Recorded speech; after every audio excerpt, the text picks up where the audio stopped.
happened in the South, but you can't classify a whole group of people by that one thing.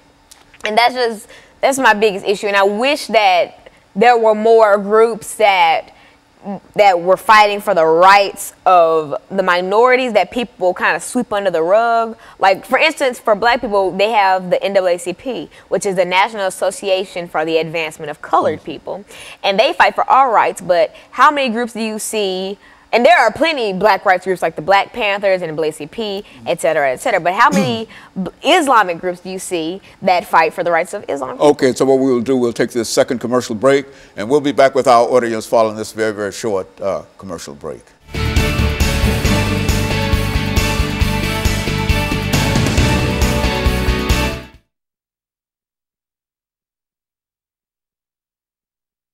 The impact has. In my own world. Like I told you about the airport incident. Crazy. We were all going through, I was coming back from D.C. because I was with the Junior National Young Leaders Conference. Okay, well, let's say, we say that all groups deserve civil rights, 13th, 14th, 15th Amendments. That's the right to vote, the right to... Citizenship, right. They're citizens, and they have the right to vote. And they have the 13th, 14th, and the 15th. And the 13th Amendment is freed slavery, and the 14th Amendment citizenship. Abolished slavery, gave us the right to vote and the right to citizenship. That's right, and so everybody deserves that. Working around in there and talk about that. Some of these things that make us all alike, in spite of what religion or what situation we might find ourselves in. So 13 slavery, 14 vote. Yeah, and the 14 citizenship. Okay, 15, so slavery, citizen, vote. Yeah, and put much information on the importance of voting too, because we're in a voting season and whatever, and et cetera. Don't let Donald Trump. Huh? Yeah, okay.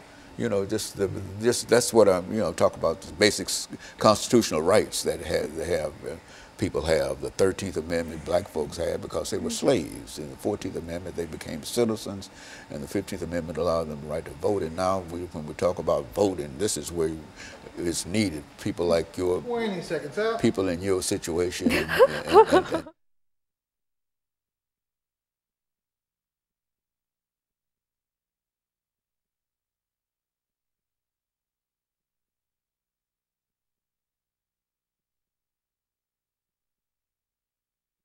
thank you, and welcome back to the final segment of the show for today. We're talking to Alana McLaughlin, and she's giving us some information in reference to anti-Islamic sentiment in the United States of America. Now, Alana, you've covered quite a bit of information during the first and second segment. Let's give you the opportunity during the final segment to deal with some of the other aspects of this anti-Islamic sentiment. All right, and so if you're just tuning in the second segment, I talked about one personal experience that I saw anti-Semitism. Sentiment, oh my God. Sentiment going on towards a man who was carrying a Quran. He had on a traditional dress from some country. I'm not quite sure because I haven't really taken any cultural classes. But he wasn't American. He was carrying a Quran, so I'm going to make an inference that the man was a Muslim. And so we were kind of okay, I was in Washington, D.C., so I was at John F. Kennedy Airport, and I was trying to go to Nashville. And so I was going through TSA, and he was behind me. And so I got all my stuff packed. I put it in the little cubbies. They put it through. I got my stuff back. It was over with. And I was waiting on the chaperones that I was with to accompany me onto the flight and all that. So I kind of sat down, and I was observing what else was going on at the airport. And I saw TSA kind of giving the man who was behind me a hard time. Like, for instance, what they would do, like, this is his Quran. They would open it and just, like, kind of manhandle it, trying to see if there was anything in there, and they were shaking it. Like, it was, and it didn't look in too great a condition, so it looked like it could have snapped like that.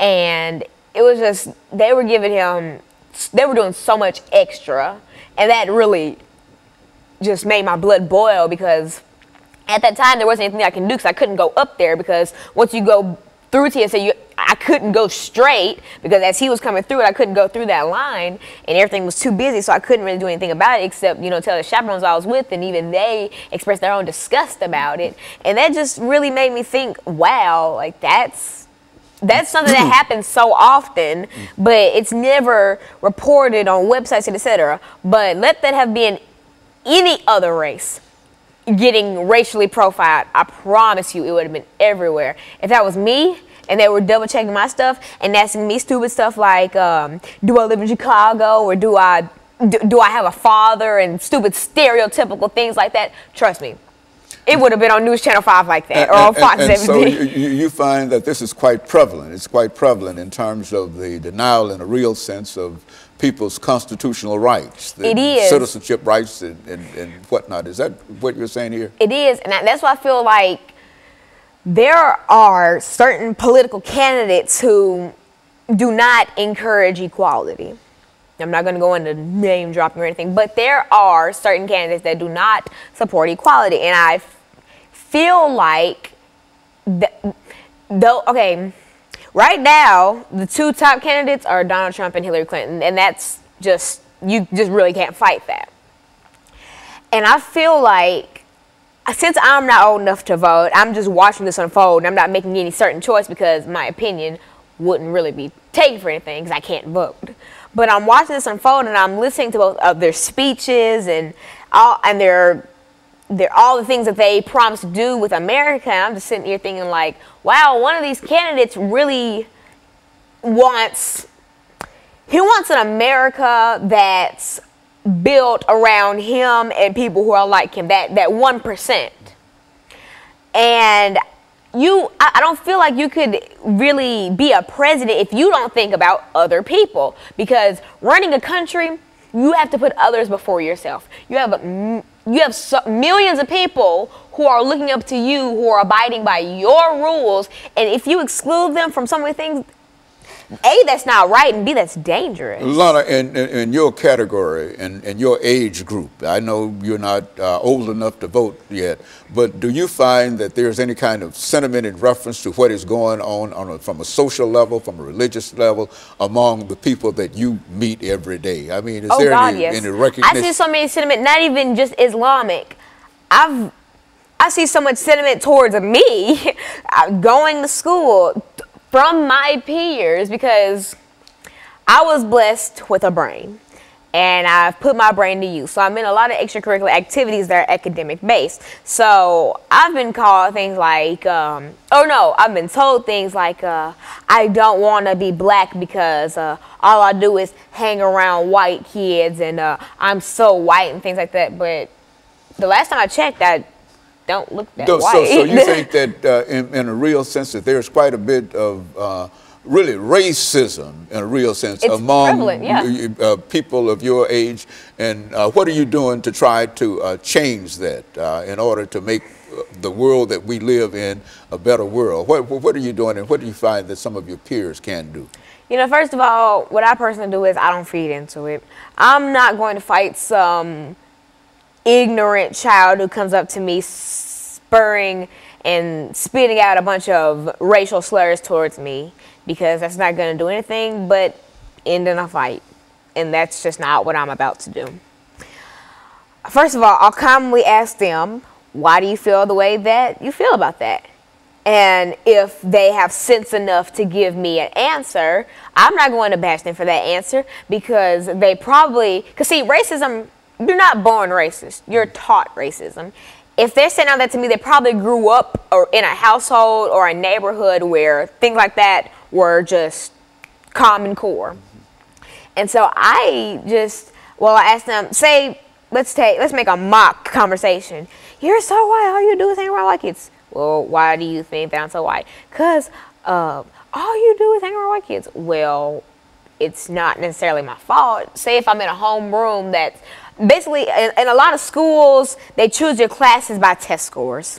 And so there will be, say, 6 teachers that have 2 advanced, 2 proficient, 2 basic, or a basic and a below basic. And so it is not my fault that in, say, a certain school, there are a lot of advanced students who just so happen not to be African American. That's not my doing, and I didn't ask for that to happen. And if I hang around all white kids, I just hang around my homeroom because those are the people that I know. And if if the majority of them happen to be white or German or Irish or just non-African American, then that explains why I have so many friends who are not African American, because that's not who I'm in class with. I have plenty of African American friends. I'm in plenty things where I'm with plenty of African American people. Like, for instance, when I went to the Junior National Young Leaders Conference, it was a melting pot full of people. Like, there were so many different races. We even had a girl from Germany come. Like, it was just an awesome thing, and I got to learn about so many different cultures, and it was just so eye-opening. And so, Alana, today what you're saying here is that while there might be anti-sentiment, whether or not only against Islamic and et cetera, that you believe that everybody ought to try to practice not only love, but recognize that each person has the 13th, 14th, and the 15th Amendment rights, and that they ought to be free, and everybody ought to be equal. Is that what we're trying? Is that and what you're trying? Speaking of those, the 13th Amendment banned slavery. The 14th gave us citizenship, and the 15th Amendment, people need to go out and vote. It's voting season right now. That is the biggest thing I want to emphasize.